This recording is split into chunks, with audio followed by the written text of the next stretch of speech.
وتهي السلام عليكم ورحمة الله تعالى وبركاته جودهان ومدة الصوماليات أي نقل سعوت السوشيال ميديا هجرهان آلة فيسبوك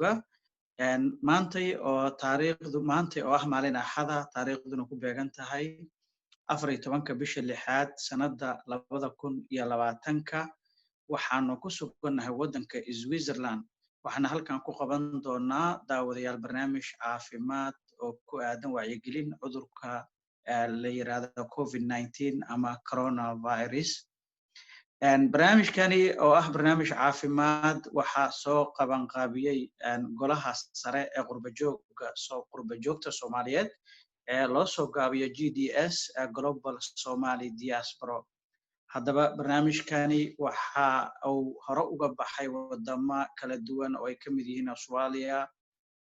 wadanka Ingiriiska, sidoo kale dalka Sweden iyo wadanka Netherlands. daawadayaal ummadda Soomaaliyeed ee inagala socota social mediaha gaar ahaan aalada Facebook waxa jiray in dhawaaleedba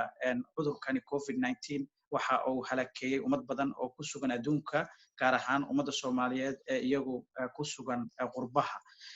hay-adani golaha sare la yiraahdo Global Somali Diaspora iyaga oo halkaasi ka duulaya ayaa waxa ay isku howleen in barnaamijyo caafimaad oo caynkaas qabtaan si ummadda Soomaaliyeed ay wacyigelin u hesho. haddaba daawadayaal barnaamijka waxa maanta igala qayb geli doona marti sharaf aqoonyahan Soomaaliyeed oo ku sugan wadanka Switzerland goboladiisa kala duwan. ugu horreyntii barnaamijkani waxa haddii aan martida idin baro marka ugu horreysa waxaa ka mid ah Yaxya Daalib oo ah nin si weyn looga yaqaano gudaha waddankan Switzerland. waxa uu madax ka yahay hay'adda la yiraahdo Help Somali Organization oo hay'ad ka shaqeysa arrimaha isdhexgalka. waana hay'addii ugu horreysay haddii aan idin sii faahfaahiyo oo Afrikaana oo bilad sharaf ku guuleysatay caasimadda waddankan Switzerland ee magaalada Bern. sidoo kale daawadayaal waxaa qayb ka noqon doona martida igala qayb geli doonta barnaamijka Qatra Shire. waa gabar si weyn iyadana looga yaqaan reer Switzerland iyo boqortooyada Liechtenstein la yiraahdo ayay degan tahay inoogana warbixin doontaa. Qatra waxa ay ka shaqeysaa ururka waxay madax u tahay ururka la yiraahdo Somali Swiss Development Organization SOSTO ayaa loo soo gaabiyaa ururkaasi. sidoo kalena Qatra waxa ay qayb ka tahay hay'adda caanka la yiraahdo Swiss Caritas ayay kala shaqeysaa arrimaha cudurka aanu maanta u madlanahay ka hadalkiisa ee COVID-19 iyo FGM-ka barnaamijka la yiraahdo ee gudniinka fircooniga ah. sidoo kale waxa barnaamijka qayb ka noqon doona nin si weyn looga yaqaan Switzerland waa Cabdulqaadir Mursal. waa dhexdhexaadiye sare oo reer Switzerland ay yaqaanaan nin si weyn uga soo shaqeeyay gudaha waddankani sidoo kalena ku takhasusay dhanka caafimaadka. Cabdulqaadir Mursal waa turjubaan sare sidoo kale oo ka diiwaan gashan waddankani Switzerland shaqooyin kala duwan ka soo qabtay 1990. waxaan ku soo dhaweyn doonaa martida qofka ugu horeeya martidayda maantay. ugu horreyntii adinkana waan idigu soo dhaweynayaa. barnaamijkan waa barnaamij caafimaad oo idiga oo ka imaan doono waddanka Switzerland. anigu waxaan ahay Cabdirashiid Guure, waxaan ahay xiriiriyaha barnaamijka. Yaxya Daalib ayaan ku bilaabi doonaa oo ku sugan magaalada caasimadda ee Bern ahna gudoomiyaha hay'adda la yiraahdo Help Somali. Yaxya ku soo dhawo barnaamijkani ay soo qaban qaabisay ururka sare ee Somali Global Diaspora. bal maxaad ku bilaabi lahayd Yaxya? Cabdirashiid waa mahadsan tahay. sidoo kale waxaan ugu mahadcelinayaa ururka Somali Global Diaspora oo marti sharaf aan u nahay maanta. waa mahadsantihiin sawada dhantiin. wata Yaxya haddii aad noo soo koobtay Switzerland dabcan waxaanu ka hadlaynaa maanta Switzerland. haddii aad daqiiqad iyo ka yarba ku soo koobto guud ahaan xaaladda Switzerland horena aad u sii gasho ajandahaaga maanta. sida Cabdirashiid Switzerland waa waddan ku yaala bartamaha Yurub waxaana xuduud uu la leeyahay wadamada Jarmalka, Austria, Faransiiska sidoo kale Talyaaniga. waddanka Switzerland waa waddan 4 luqadood sharci ahaan loogu hadlo. midna has ka ahaada mid minority ah oo maaragtay dhowr degmadood gobolka Graubünden looga hadlo. laakiin sharci ahaan waa waddan 4 luqadood leh. waddanka dhaqankiisana waa waxa lagu dhaqaa nidaamka federalismka ah waxaan u maleynayaa boqolaal sano inuu soo jiray federalismskan loogu dhaqay Swiiska wuxuuna leeyahay diimo kala duwan tirada dadka degan waddankan Swiiska waxaa lagu qiyaasaa 8 ilaa 8.5 milyan Soomaalida deganna waxaa la dhihi karaa 8 ilaa 10 kun ooda ay jinsiyadaha Swiiska ay qaataan oo lagu tiriyay Soomaalida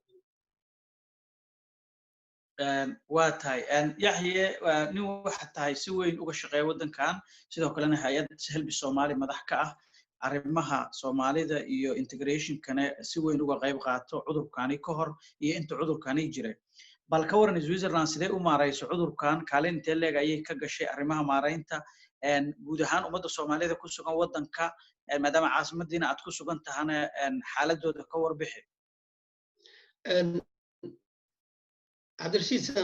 waddankan waxaan tilmaamay inuu yahay waddan federalisms ah waxaan xasuusnaan mudan leh in la fiiriyo waddanka wuxuu qaatay waxa af ingiriisiga ku yiraahdaan martial law ama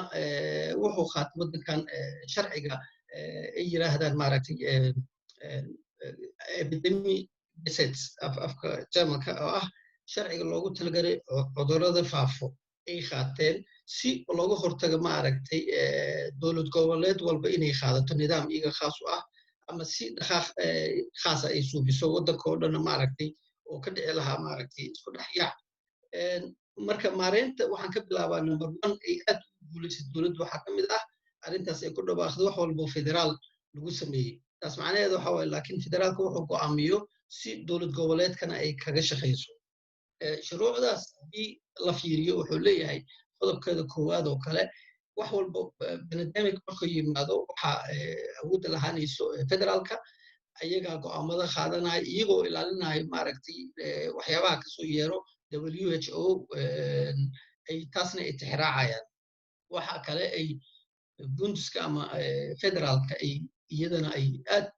ay xaq u yeelanaysaa maaragtay in ay waddankoo dhan isbitaalada iyo meelaha caafimaadka dhan waxyada caafimaadka xaaladka caafimaadka kulli inay si direct ah usoo hoosgalaan wasaaradda caafimaadka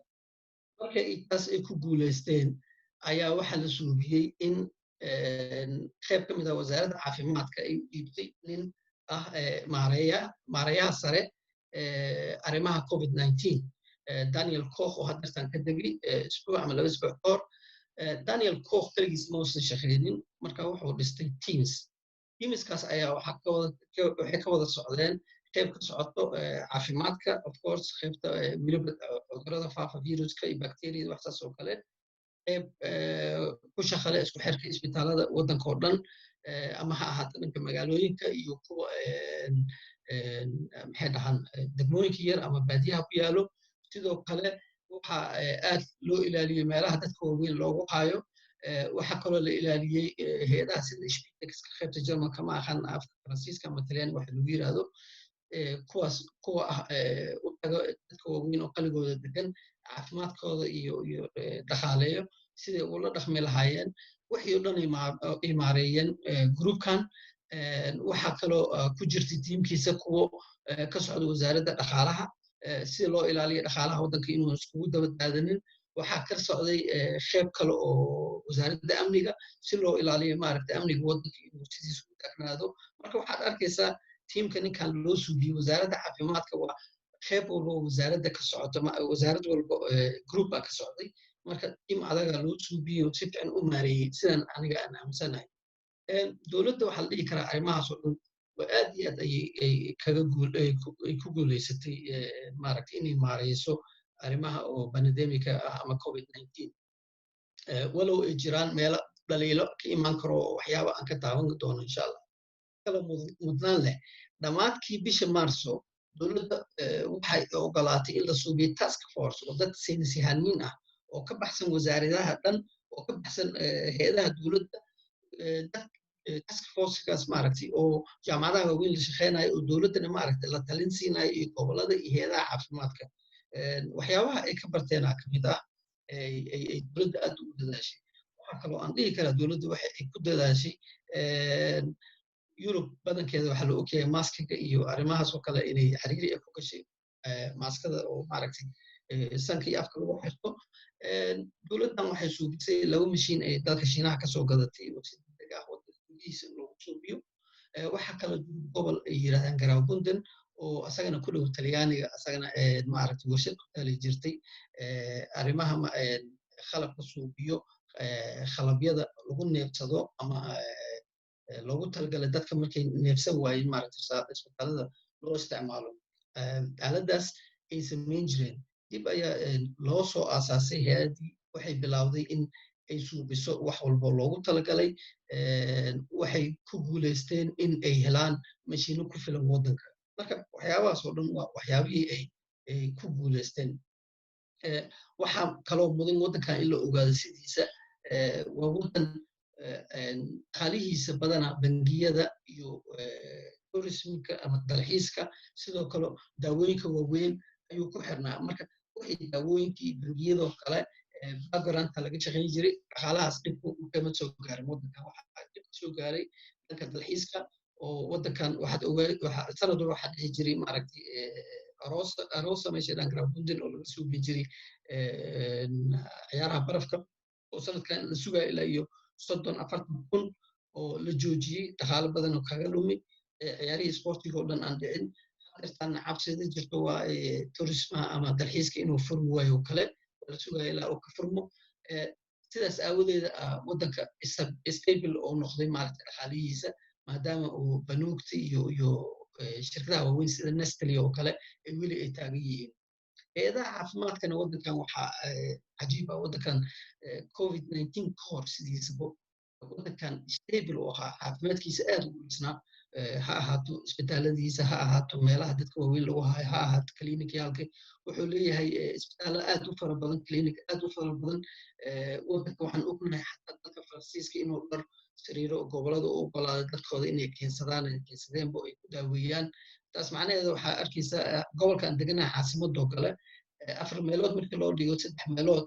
isbitaalada qaarkooda waxaa la yidhi ilaa hadda lama keenin qof COVID-19 hayo marka waxaa arkaysaa si fiican in looga hortagay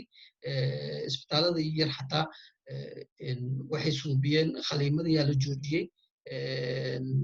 khaliimada aan muhiimka ahayn dibaa loo dhigay meelaha emergencyga qayb badan waxaa loo isticmaalayay COVID-19 marka waddanka sidiisa waa dhisnaa wuxuu u baahnaa keliya xiriirin iyo coordinationka iyo wuxuu u baahnaa maaragtay xirkooda iyo maareyntooda tii markay isla fahmeenna waxaa la dareemay waddanka xoogaa inuu dego waxaa kaloo muhiim ah ninkan loogu talagalay inuu maareeyo Daniel Koch markuu telefishinka ka hadlayay mar walba waxaad dareemaysaa very passion oo nin degan oo ahaa nin dadka dejinayo oo ahaa nin wixii socdo oo sidii loo maareyn lahaa fahamsan waxaa kaloo mudan in la ogaado asaga nafsigiisa 14 sano ka hor wuxuu ka shaqeyn ilaa iyo sanado 14 sano wuxuu u shaqeyn jiray Red Cross International oo Geneva ku taalo wuxuuna ka shaqeyn jiray wadamada dagaalada ka jira oo burburay waa yaqaanaa maaragtay sida bulshada loo dejiyo sida wax loo maareeyo marka taas ayaa aad u caawisay dhaliilo waa jiraan haddii aan dhaafto dhaliilada waxaa ka mid ah in ay xoogaa daahday dowladda Swiiska intaynan dowladda federaalka la wareegin xoogii oo dhan in xuduudada la xiro weliba Talyaaniga xuduudda loo leeyahay waa tirada soo gashay waddankaas soo galay xoogaa way daaheen taasaa lagu dhaliilaa aniga xataa waan aaminsanahay arrintaas inay dhaliil tahay oo sax ah waxaa kale oo jirto oo iyadana mudnaan leh maaragtay waddankan dowladda marka go'aamada gaartay waxaa ka mid ah qaybta yar oo Talyaaniga ku hadla gobolkan Tasiina ay dhahaan inuu yiri hoteeladii iyo maqaayadihii kaliya in la xiro maaha weliba waxaan xiraynaa oo xataa warshadihii wax soo saarayay inkastoo dowladda dhexe ay diiday laakiin baarlamaankeeda qaatay in la xiro marka maalin kadib dadkii oo dhan yaaban maadaama kii oo dhan ay dowladda dhexe la wareegtay oo gobolkan waxyaabihii lagu amray uu diiday oo wax kala suubiyey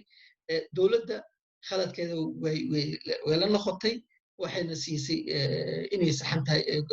dowlad goboleedkaas inuu saxnaa maadaama uu yahay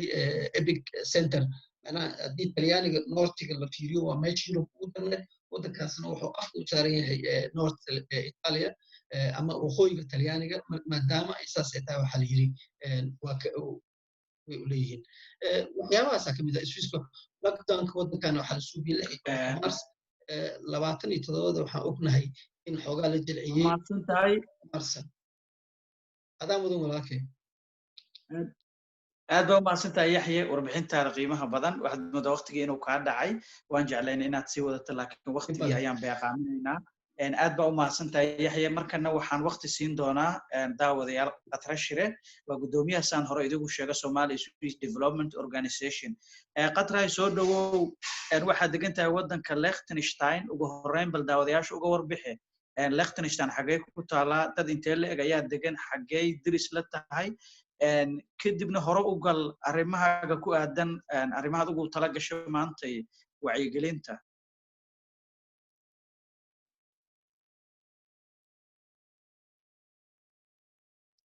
Qatra wal noqotaa aad iyo aad haddaan ku maqalnaa Qatra ma ku su'aashii dima maqasho waa maqal si fiican aad iyo aad ku soo Cabdirashiid Liechtenstein walaalkay waxay ku taalaa waxay u dhaxaysaa waddanka Switzerland iyo Austria waa waddan yar oo yacni boqortooyo ah maamul federaalna way leeyihiin dowlad marka waxay ka mid tahay 7 waddan ee u yar oo yar ee Yurub ay ka mid tahay Liechtenstein marka barnaamijkeen maanta maadaama ku saabsan yahay barnaamijka COVID-19 cudurka yacni sanadkan nagu soo kordhay oo yacni adduunka wada qeylisiiyey waa COVID-19 COVID-19 Liechtenstein waxaa yacni uu soo gaaray Liechtenstein 16 Maars ayuu si xoog horta uga dilaacay dadku ku dhacayna adilaa waxay gaarayaan 82 qofood ay gaarayaan hal qof ku dhimatay Abriil 4teedii oo yacni qofkaasna yacni lama sheegi karo inuu yacni uu dhinto cudurkaas laakiin qof da'an uu ahaa qofkaas yacni la sheegay uu dhintay marka maasha Allah wax Soomaali yacni wax ku waxyeeloobay ama uu ku dhacay ilaa hadda ma sheegi karno oo ma jirto waddanka Liechtenstein waa waddan dadka degan ay yihiin 38,650 qofood ayaa degan waa yacni ajaanibeen u badan yihiin Soomaalida degan waa adiga ilaa 40 ilaa 50 qofood ee isugu jira family iyo yacni dadka dhalinyarada marka Liechtenstein waxaa jirtay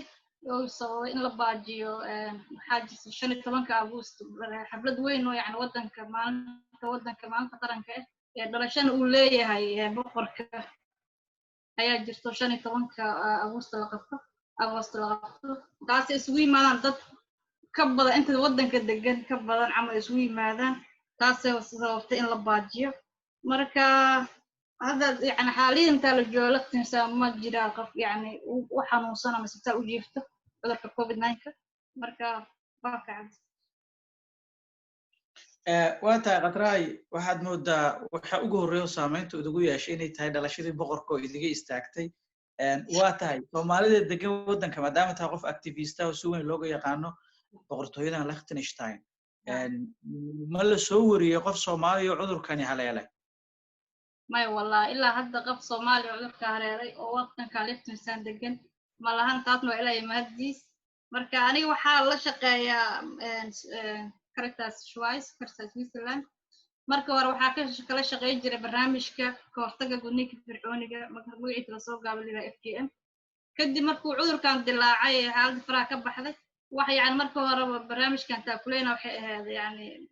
هياد عافمات في سويسكا marka waxay dhan xaaladda FGM in loo bedelaa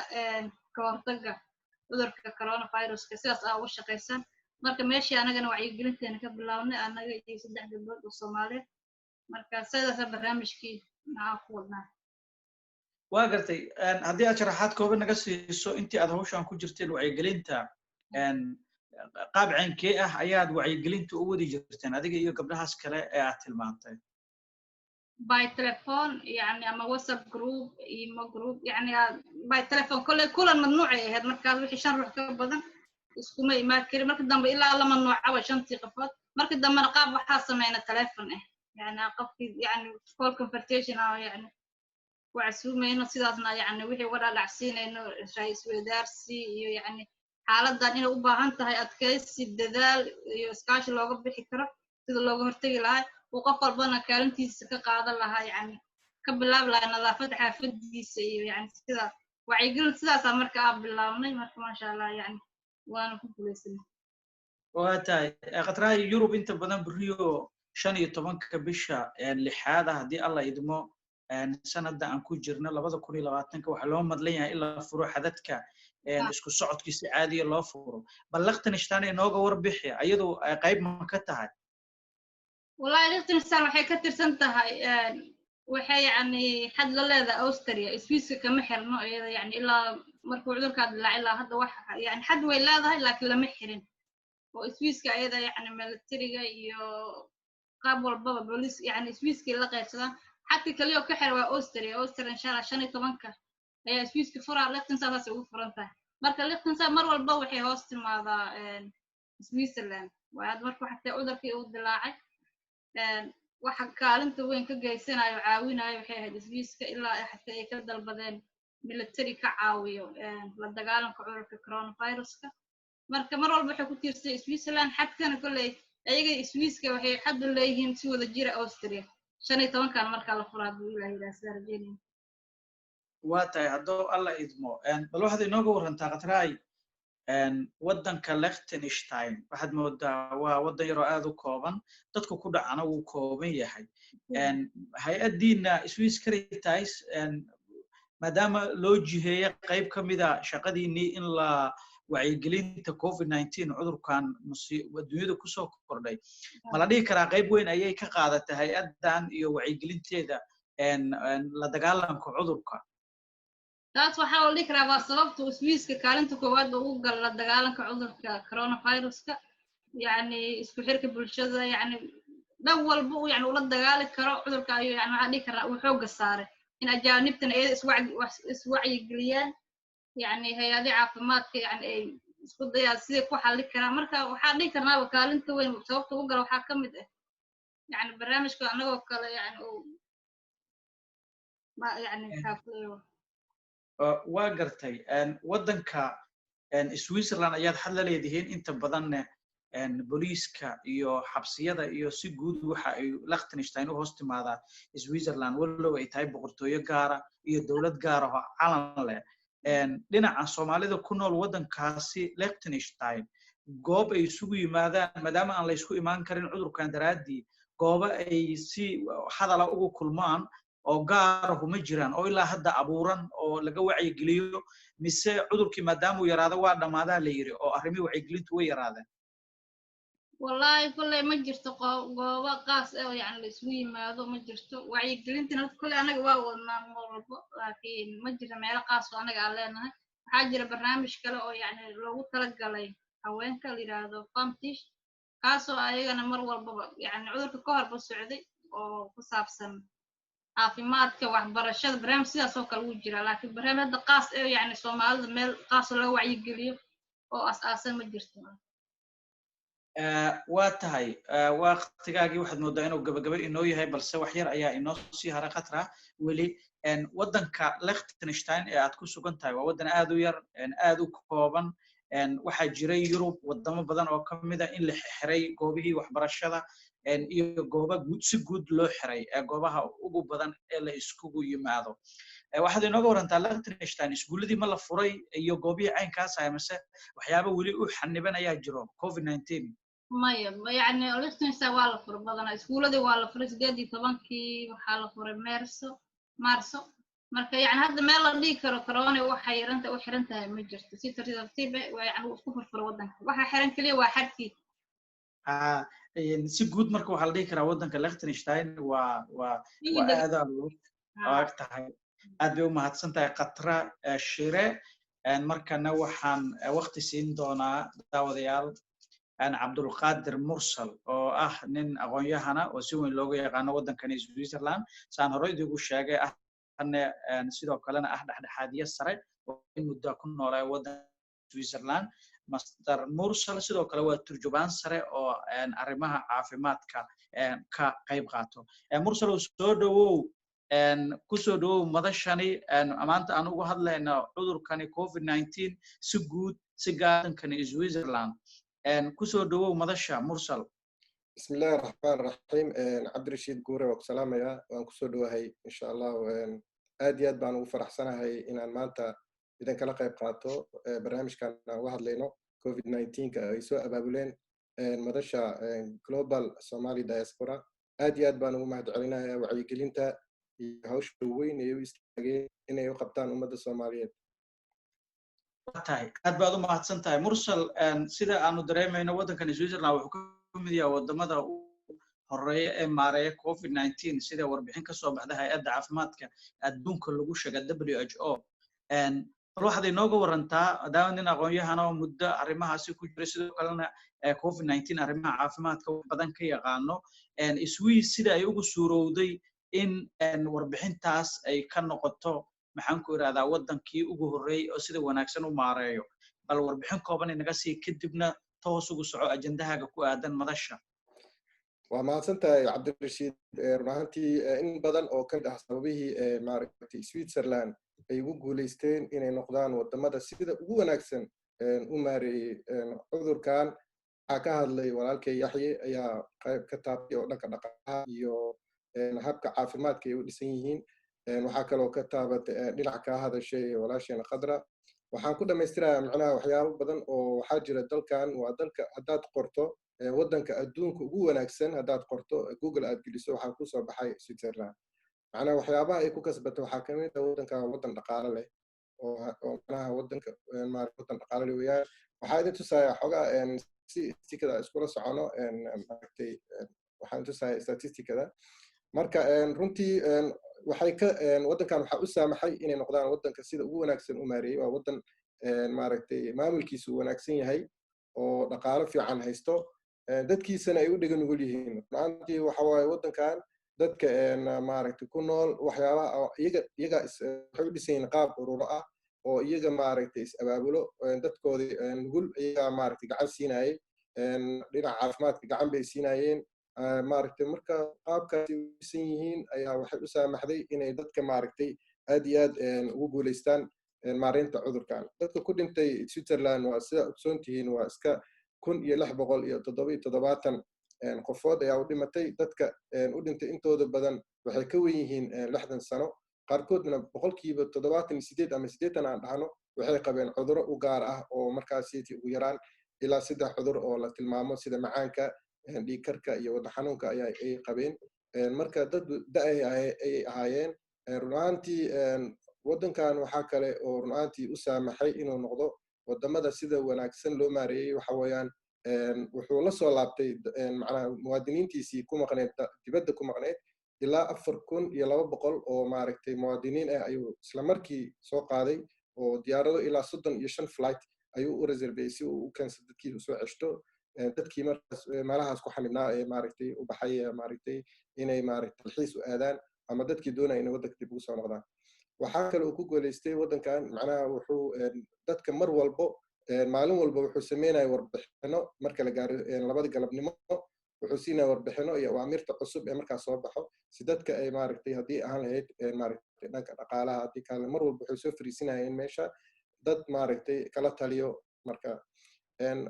arrimahaas ayaa waxay u saamaxeen dalkan Switzerland inuu si fiican u wanaagsan u maareeyo waxaan jeclahay jaanib maadaama cudurkan COVID-19 waxaa laga hadlay dhibaatooyinkiisa dhanka caafimaadka qofka marka hore test loo sameeyo kadibna maaragtay lala tacaalo sariir u baahnaa qofka naqaska oo dhibayo oo kale laakiin dadka Switzerland dalkan waxaa kale oo la socday dhinaca maskaxda inay dadka ka caawiyaan runtii waxaa loo furay dadka telefono ay maaragtay la xiriiri karaan macnaha maadaama dadka walwal badan uu galay oo cudurkan intii uu Aasiya baabi'inayay waxaana soo gaaray sawiro aad u foolxun oo maaragtay dad dhimanaya ama dad dhibaataysan waxay saameyn weyn ku yeelatay dadka waxaa loogu talagalay markaas in ka hortag la sameeyo laakiin waxay dhibaato u yeelatay dad badan oo awalka hore xanuuno oo dhimirka qabay ama dad jilicsanaa inay maaragtay sawiradaas iyo carruurta siiba inay maaragtay sawiradaas ay dhibaatooyin ay u keenaan oo maaragtay baqdin ah waxaan arkaynay dad badan oo markay qunfac yar uu qabto ama qandho qabato ay isaga cabsadaan maaragtay inay cudurkan u asiibay oo kale dowladda Switzerland waxay ugu talagashay telefono ay wici karaan anaga oo kale maaragtay waxaan ku howlaneen inaan dadka ka wacyigelino maaragtay qodobka aniga aan rabo inaan aad xoog u saaro waxay tahay dadka Soomaaliyeed 3 qaybood ayuu ka taabtay cudurkan oo macnaa ka saameeyey qayb koowaad waxay ahayd maadaama waddankan dadkii ay soo kala galayeen waqtiyo kala duwan dadkii hore luqadda way yaqaaneen way barteen way shaqaysteen marka dadkii dambe ee gadaalaha soo galay luqadda ku adkayd waxay ahayd in marka awaamirtaas soo baxdo in loo sharxo maalin walba lala socodsiiyo waayo dad badan waxaa jira hooyooyin keligooda guriga nool ama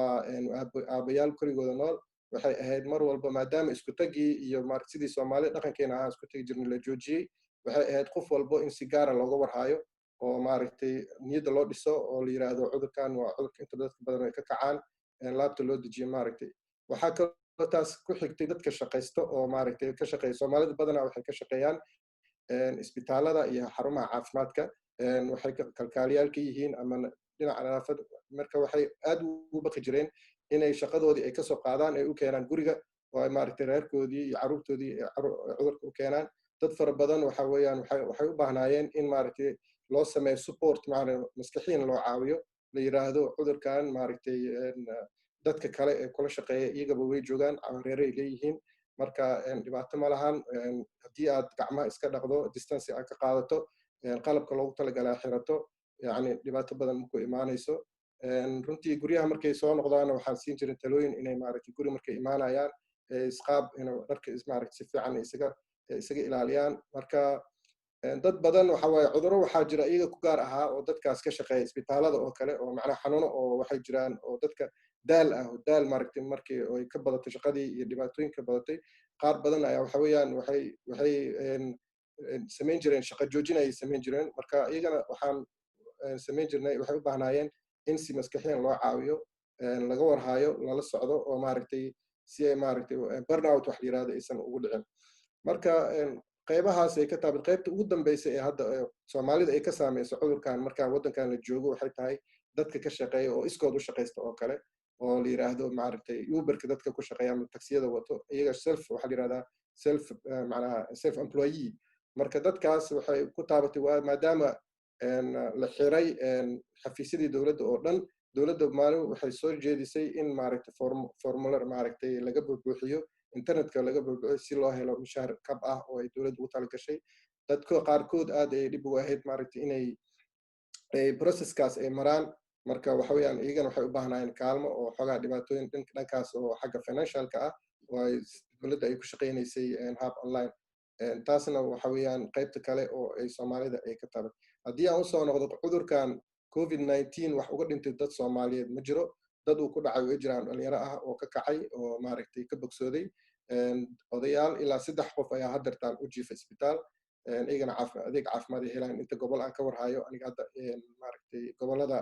faransiiska looga hadlo marka sida guud ahaan dadka soomaaliyeed ee halkaan ku nool macnaha aad iyo aad ayay u dhugnuglaayeen inay awaamirta qaataan inay maaragtay isbadbaadiyaan inay maaragtay saas oo kale maaragtay sida bulshada ay ku dhex nool yihiin ayaa laga dareemaya dabeecadooda inay yeesheen oo runtii meelaha qaarkood aan dhihi karno laga ammaani karo waa tahay mursalo waa mahadsan tahay waqtigaa gabagaba inagoo ah su-aal muhiima ayaan islahay inaan ku weydiiyo sidaanu dareemayno berri oo 15 ah waxaa la wadaa in aad la isugu furo yurub si guud soomaalida saameyn intee la-eg aan dhehe si guud switzerland saameyn intee la-eg ayaad isleedahay way ku yeelan kartaa isku furnaanshahaas berri bilaaban doono 15 bisha soomaalidase maxaad kula dardaarmaysaa ku nool waddankan switzerland maadaama berri la furayo xadadka qaybihii ugu dambeeyey 1 daqiiqa adoo kusoo koobayo waa mahadsantahay cabdirashiid run ahaantii waa su-aal aad iyo aad muhiim u ah weeyaan cudurkan hadda sidaan waxaan ugu maqaalaa inuu hadda china dib ugu soo curtay oo aad iyo aad u soo kacay waxaan kaloo ogsoonahay inuu haddeertaan latin america iyo maraykanka uu aad maaragtay u saameyn ugu leeyahay maadaama hadda la furaayo xuduudihii waxa weeyaan waxaa laga baqayaa inuu mar labaad macnaha phase 2 inuu soo laabto marka dadka soomaaliyeed run ahaantii waxaan ugu baaqayaa inay maaragtay feejignaadaan ay isticmaalaan maaragtay face maska iyo dhammaan waxyaabihii hore loo samayn jiray ama inay aad usii feejignaadaan ayaan kula dardaarmaya run ahaantii haddeertaan waxaa la ogyahay ilaa 35 qof ayaa shalay keliya oo maaragtay uu ku dhacay cudurkan Switzerland marka waxaad dareemaysaa maalmihii ka horreeyeyna ilaa waxaan gaarnay ilaa 4 qof ilaa 3 qof haddana dib ayuu soo noqday marka waxaad dareemaysaa inay khatartaas ay jirto marka waa kaaga mahadcelinaa su-aashaas runtii waxaan ugu dardaarmay dadka soomaaliyeed ee waddankan ku nool inay aad iyo aad u feejignaadaan. waa mahadsantahay. waa tahay aad iyo aad ayaad u mahadsan tahay cabdulqaadir mursal ayuu ahay daawadayaal oo ah aqoonyahan soomaaliyeed oo degan waddanka Switzerland qadkana uga jiray magaalada Geneva ee isla waddankan Switzerland. guud ahaan daawadayaal barnaamijkii maantay oo 14 bisha June 2020 idinkaga imaanaya waddanka Switzerland kuna aadanay wacyigelinta cudurka COVID-19 ama coronavirus isla markaana ay soo qaban qaabisay dalada sare ee qurba joogta Soomaaliyeed Somali Global Diaspora. intaas ayaanu kusoo gabagabayn doonaa insha Allah. barnaamijka waxaa idila socodsiinaya ama idii xiriirinaya anigoo Cabdirashiid Guure oo ku sugnaa magaalada Zurich ee isla waddankan Switzerland. waxaa sidoo kale qayb ka ah Yaxya Daalib oo ahay aqoonyahan Soomaaliyeed oo ah gudoomiyaha hay'adda Help Somali Organization oo degan magaalada caasimadda Bern. Qatra Shire ayaa sidoo kale qayb ka ahayd oo ah gudoomiyaha Somali Swiss Development Organization waxay degan tahay boqortooyada Liechtenstein oo sidoo kale diris la waddankan Switzerland una dhaxaysa dalkan Austria iyo Switzerland. waxa ugu dambeeyay barnaamijka oo warbixintiisa aad dhageysanayseen Cabdulqaadir Mursal oo ah aqoonyahan qadka telefoonka ugu jiray. su'aalo ma jiraan Cabdikariim? waa tahay su'aalaha hadday jiraan waa runtaa waa u geli doonaa su'aalaha hadday jiraan intaanan ka bixin.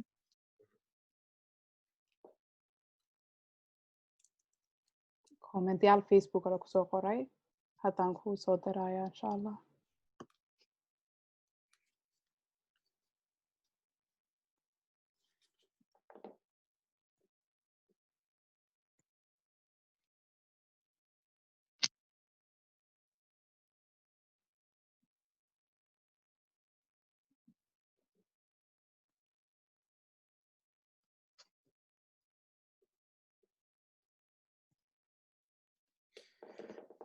dalka su'aashaan idinoo aqrinayaa wuxuu leeyahay qofkaani dalka Switzerland ayaa noqday dalka kaalinta koowaad ka galay habka ugu dhaqmay ka hortagga cudurka coronaviruska. kaalinta labaad ayaa waxaa galay dalka Jarmalka iyadoo la yaab noqotay in dalka Mareykanku uu caalamka uga jiro 58aad. tani waa natiijada daraasad caalami ah oo ay sameeyeen kooxda Deep oo isku xirta shirkadaha ururada aan macaash doonka ahayn.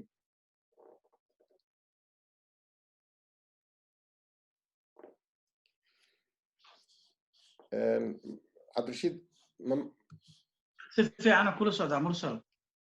marka su'aashaas yaad siinaysaa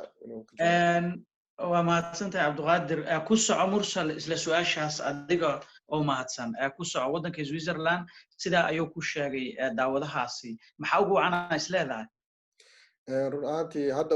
waataan ka hadlaynay run ahaantii Cabdirashiid waataan ka hadalnay waddankan waxaa u saamaxay inuu noqdo dalalka sida wanaagsan uu maaragtay u maareeyay degdegsanaanta uu go'aamada ku qaatay iyo go'aamo oo maaragtay geesinimo leh ayuu qaatay oo ah inuu dhaqaalihii oo dhan hal mar istaajiyo, inuu xuduudihii xiro, inuu maaragtay runtii waxay ahayd macnaha go'aamo aad iyo aad dad badan sida wadamo qaarkood aan ogsoonahay ay ku dhiiran kari waayeen inay sidaas sameeyaan. go'aamadaas waxay saamaxeen meesha sida daraasadaha haddeertaan asaga oo Deep koley anigu kuwo kalaan arkay oo maaragtay Berna laga sameeyey daraasad Berna samaysay waxay baajisay go'aamadaas 4 meelood 3 meel inay dadkii u dhintaan macnaha dadka Switzerland go'aamadaas la qaatay oo maaragtay degdeg ah. marka runtii waxa weeyaan aad iyo aad dadkan aad iyo aad baa waxaa loogu fekeray nafta qofka bini'aadamka ah ma la fiirinin macnaha dhaqaalo iyo ma la fiirinin sidii maaragtay waxyaabaha kale ee dhumaaya maaragtay haddii aan lahayn. waa mahadsantahay Cabdulqaadir Mursal. Yaxye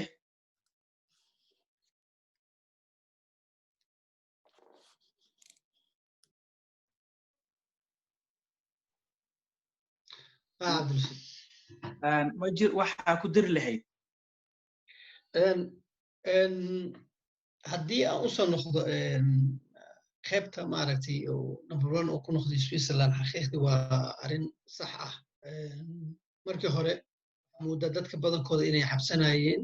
waxaa moodaa dadka badankooda inay go'aamadii sida loogu toosheeyo kulligeeda ay u wada qaadanayeen askartii oo meelo badan xirxirtay xuduudadii oo xirnaa waddanka waxaa caawiye oo kale dhaqaalihiisa caafimaadkiisa haddii si loo fiiriyo waddamadan dhinacyada ka jiro ah Austria iyo Jarmalka oo waddamo iyagana dhaqaalahooda iyo caafimaadkooda adagoo isla markiina xuduudka xiray faransiiskii oo xuduudadiisa xiray talyaaniga oo laga xirtay wixii oo dhana isugu soo dhaweeyey inay ku guulaystaan laakiin mursal wuxuu taabtay haddii phase 2 oo suubiya oo soo noqdo waddanka waxaa laga murmaya sidaan ula soconno phase 2 hadduu imaado dowladda ma sidii hore suubin doontaa lockdownkii ay suubisay mise half of lockdownskii hore u suubisay suubin doontaa waxaa kaloo la isweydiinaya dadkii sidii marka hore ma amarkii guud ahaan may u adeeceen mise cabsiyaa jirtay oo wixii o dhan hal mar qaateen waxaan la soconnaa haddeerta mudaaharaado badan inuu waddanka ka dhacayo dadkiina aad isugu dhow yihiin oo waxaa la iloobay corona dhibkiisa inkastoo beena aad arkaysa dadkii maaska badan ay wataan laakiin waxaan ognahay sida wasaaradda caafimaadka Switzerland ay sheegtay xataa labada qofood hadday maaska u xiran tahay in 2 mitir wax ka dheer ay iswada jirin oo maaskii waxa laga yaaba qofka 2 saacadood inuu maanta oo dhan qayliyo oo arrimaha ninka madooba lagu dilay Mareykanka taasi ayaa waxaa la leeyahay waxaa dhici karto in viruska oo si xoog leh usoo lugaal celiyo waxaan rajeynayaa insha allah inay arrintaas dhicin marka taas dhici karto inay dhib keento laakiin waxaan rajeynayaa inay arrintaas aynu soo laabanin sideeda kale waa sax number 1 wuu galay waxyaabo badan baa caawiyey haddii aan soo noqdo ururada Soomaaliya Cabdirashiidow urur Soomaali ah oo dowladdan ay u tiri maaragtay dadkaaga wacyigeli direct waa yar yihiin wararkeedoo kalaa ka mid ah laakiin ururada badankooda Cabdiqaadir naftigiisa oo shakhsi ahaan waxbarashadiisa iyo aqoontiisa la soo istaagay ururkeena Help Somali urur kaloo aan mas'uul ka ahay asagana Al-Hadaara Advocacy Foundation kulli waxaan u suubinaynay dad badan oo Soomaali oo waddankan degan private afjana ku xidhan ama iska wax u qabsi aan fiidiyoyaal badan aan dadkeena u suubinaynay sida gacmaha loo dhaqo meelaha iska yeelanaya مثلا فيديو لو حجر عن كل شيء كنا عروض تدي صور خدام بناك يكسر عياران يلا دين قولي كل جينا جماعة دخل كرستاجا في ريسة وحصلنا أنا قصوا عروض سنة الصومالية أنا مركب حملنا سوالي سويسرلاند وصوبيا yahay waa mahadsantahay maxaad is leedahay way ugu wacantahay ururadii faraha badnaay waddankani ka dhisnay inayna jirin ururo caynka oo wacyigelinta u soo istaagay marka laga reebo Al-Hadaara iyo ururka la yiraahdo Help Somali iyo ninka la yiraahdo Mursal oo ka shakhsi ahaan aqoontiisa ku tabarucayay iyo Qatra oo ka shaqeysay hay'ad caalamiya ka hay'ad ahaan ururadii kale Soomaalida ahayd maxaa helaad is leedahay oo aynan uga qayb qaadan maadaama cudurkani yahay cudur si weyn u halakay nolosha ummadda waddankani ku nool su'aashaani may ku socotaa Cabdirashiid adigay kugu socotaa way horta aniga uma jawaabi karin dadkan iyaga participation aan suuginin uma jawaabi karin laakiin waxaan ogahay ururo badan oo Soomaali oo underground ka shaqeeya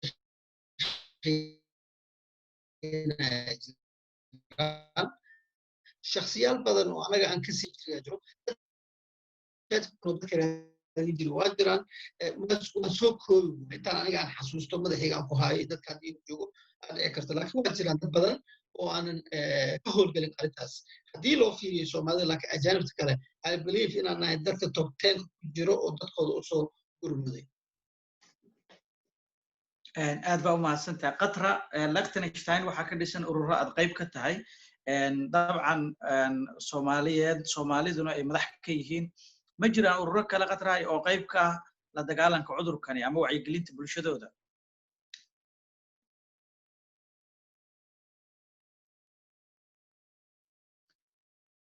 Qatra codka ka xiran aan filayaa codka adigoo mahadsan okay sorry hadda waa ku maqalnaa ku soco okay walaalkay ma jiraan ururo oo yani oo ka shaqeeya la dagaalanka cudurka COVID-19 sababtaas maxaa u maleynaa inayna wali ayna la qabsan maadaama uu yahay cudurkan wax cusub oo caalamkiiba ku cusub yani ay walina ay la qabsan that's why aan dhihi karaa inay yani ay ururo badan ayna u istaaga la dagaalanka cudurka coronaviruska waa tahay aad baa u mahadsan tahay Qatra waxaan jeclaan lahay Cabdiqaadir Mursal inaad bal inoo soo xirto wixii aad ku diri lahayd ama si guud bulshada ku nool waddankani Switzerland.